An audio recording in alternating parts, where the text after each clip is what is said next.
घर चलाओगे आपको देना पड़ेगा।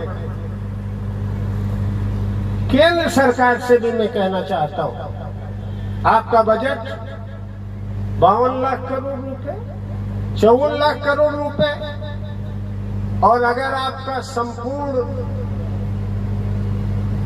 आप मिला लीजिए तो कितने कर्जे हैं, आपका 1/3 हिस्सा उस कर्जे के सूद में खत्म हो जाता है।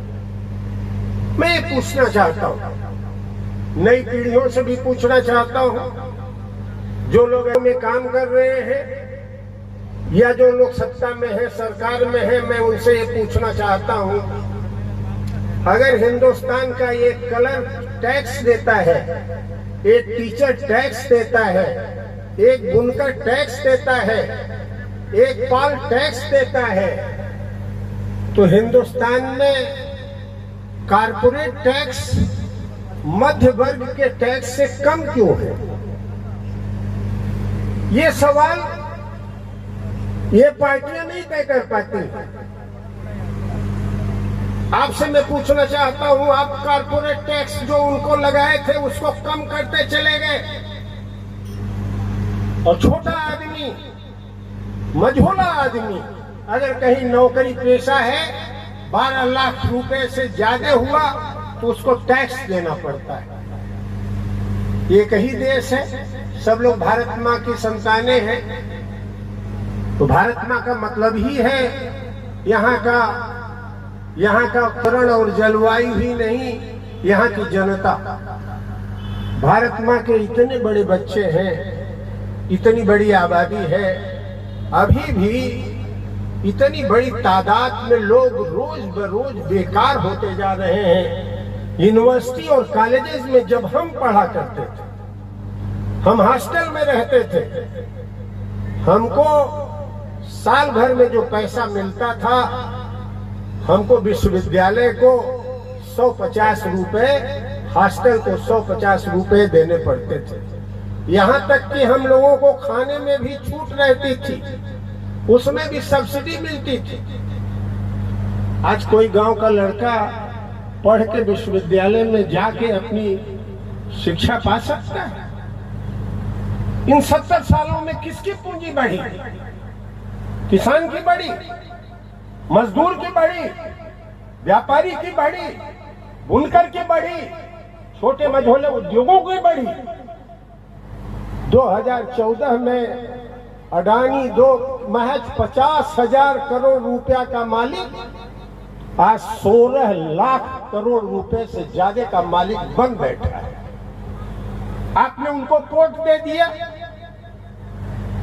आपने उनको रोड दे दिया, आपने उनको गैस दे दिया, आपने हिंदुस्तान की पूरी अर्थव्यवस्था उनके सुपुर्द कर दिया। और आज जो हमारे ऊपर तलवार लटकी हुई है खतरे की, मैं बता रहा हूं, दुनिया में जो युद्ध चल रहा है, इतनी बड़ी पैमाने पर महंगाई आने वाली है कि उसको संभाल पाना हिंदुस्तान के आम आदमी के बस की नहीं है। मैं ज्यादा बात इस पर नहीं रखूंगा। ये मत सोचिए कि भाजपा वाले आपके खिलाफ बोल रहे हैं। हम कांग्रेस के बारे में भी कहते हैं, हमारे पास गैस का इतना बड़ा भंडार था, आपने पूरा का पूरा गैस अंबानी परिवार को दे दिया। जो आदमी कभी मोटरसाइकिल से कपड़ा बेचता था, आज हिंदुस्तान में रिलायंस कंपनी आपके पेट्रोल से लेके गांव तक में भी माल खोल के उसका माल बेचा जा रहा है। व्यापारी कहां जाएगा? किसान कहां जाएगा? और अभी आप जानते हैं गैस का ही दाम नहीं बढ़ेगा, तेल का भी दाम नहीं बढ़ेगा, केवल आने वाले दिनों में खाद का भी दाम बढ़ेगा। आप खाद पैदा करते नहीं हो, खाद आप बाहर से ले आते हो, खेती बाड़ी में उसको खर्च करोगे, और जो पैदा होगा उसका आप एमएसपी भी नहीं दोगे। वो तो कुछ और नहीं मांग रहा है, वो तो इतना ही कह रहा है कि जो हमने पैदा किया है, मेरा जितना पैसा लगा है, श्रम लगा है, उसका दाम दे दो। कि सरकारें सब आजकल विकास पुरुष बन रहे हैं। जिसको देखिए वही विकास पुरुष है। मोहल्ले में एक विकास पुरुष है, ब्लॉक में एक विकास पुरुष है, जिले में एक विकास पुरुष है। मैं पूछना चाहता हूं, ये विकास पुरुषों से क्या उनके जेब से पैसा आया था? ये किसका पैसा है जो आप खर्च करते हो? अखिलेश से भी मैंने उस सवाल को उठाया था कि आप सब लोग कह रहे हो कि मेरे राज्य में ये विकास हुआ, वो विकास हुआ। मैं कहता हूं कि आपके राज्य में मैं ये महसूस करता हूं ऐसा नहीं है। हम अर्थनीति की बात करते हैं, 100% में जो आप पैसा जमा करते हो अपने बैंकों में, उसका 50% दूसरे प्रदेशों में चला जाता है। वही पैसा अगर यहाँ के बैंक कर्ज देते इन महिलाओं को, तो माइक्रो फाइनेंस कमीशन से उनकी लूट न हो। यही पैसा अगर बेकार लोगों को दिया गया होता तो बहुत बड़ी आबादी हमारी आज आप जानते हैं बेरोजगार न रहती। तो आप अपने पैसे तक तो नहीं रोक सकते। आपके स्टेट बैंक में जमा, यूनियन बैंक में जमा, ये 50% पैसा दूसरे राज्यों में जाता है। हमने बाबा को सुना असेंबली में, उन्होंने कहा नहीं, अब हम 60% पैसा यहाँ रोकते हैं। मैं पूछना चाहता हूँ, 40% पैसा भी हमारे यहाँ से बेंगलोर क्यों जाता है? क्यों उस सवाल खर्च होता है? मैं इन प्रश्नों पर नीतिगत बहस कर रहा हूं। संदीप ने कहा कि हम लोगों को पर्यावरण पर भी सोचना चाहिए। हमने कहा रोजगार, शिक्षा, स्वास्थ्य, और जो समाज वंचित है, एससी वंचित है, एसटी वंचित है, पसमादा मुसलमान वंचित है, एक्सट्रीम बैकवर्ड कास्ट वंचित है, महिलाएं वंचित है, इनके लिए अलग बजट और इनके लिए अलग व्यवस्था की जरूरत है। ये मांग हम उठा रहे हैं।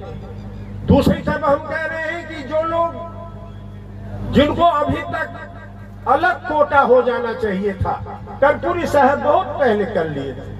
बीपी सिंह हम लोगों के मित्र थे, कंधे से कंधा मिला के हमने लड़ाई लड़ी। मंडल कमीशन के बाद हम लोग यूनिवर्सिटी के अध्यक्ष थे, हमारे चेहरों पर कालिख लगा दिया गया कि हम लोग मंडल का समर्थन करते हैं।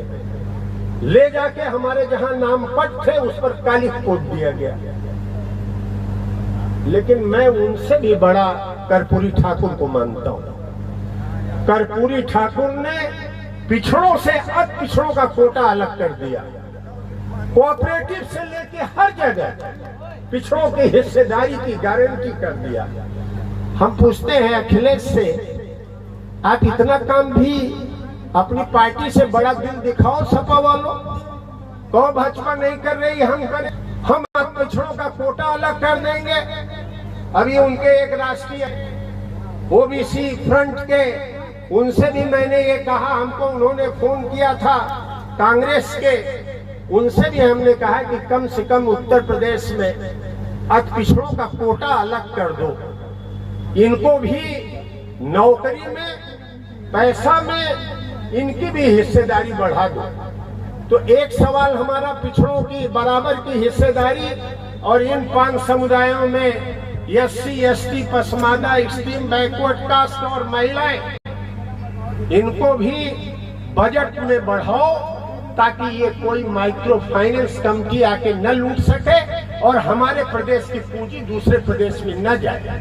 मैं कहता हूं कि किसके पैसे की हम मांग कर रहे हैं? जिसको देखो वो कहता है कि हम वहां से पूंजी लाएंगे।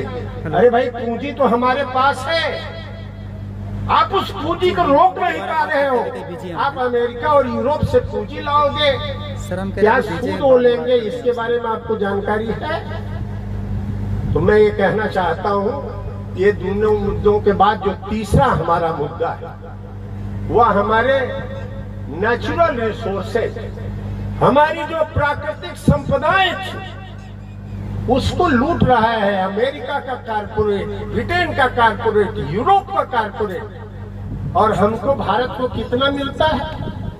हमसे कच्चा लोहा ले जाता है, स्टील बना करके हमारे ऊपर बेच देता है। हमारा कोयला पड़ा रहता है, अडानी ऑस्ट्रेलिया से कोयला ले आता है और वो उसको बेचता है, महंगे दाम पर हमको बेचा जाता है। तो जो बिजली न दे सके, पानी न दे सके, 2 जून रोटी की व्यवस्था न करे, तो आप क्या समझते हैं ये भगवान ने कहा है? भगवान के तो सभी बच्चे बराबर हैं। ये हमारी नीतियां हैं। वो नीतियां क्या हैं?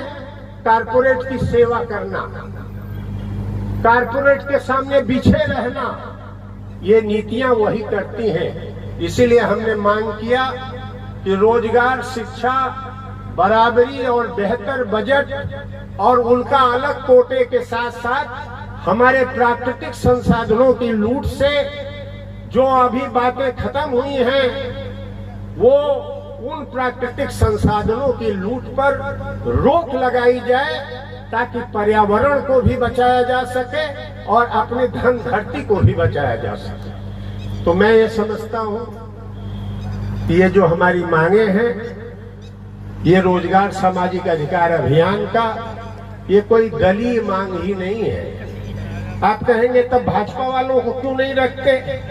तो जो पावर में है उससे तो हम आंदोलन ही कर सकते हैं, हम उससे मांग ही कर सकते हैं। हम पाखंड नहीं करते, एक तरफ आपको खत्म कर दे और दूसरी तरफ कहेंगे नहीं नहीं हम आपको न्याय दिलाएंगे। ये गलत पाखंड है, ऐसा नहीं हो सकता।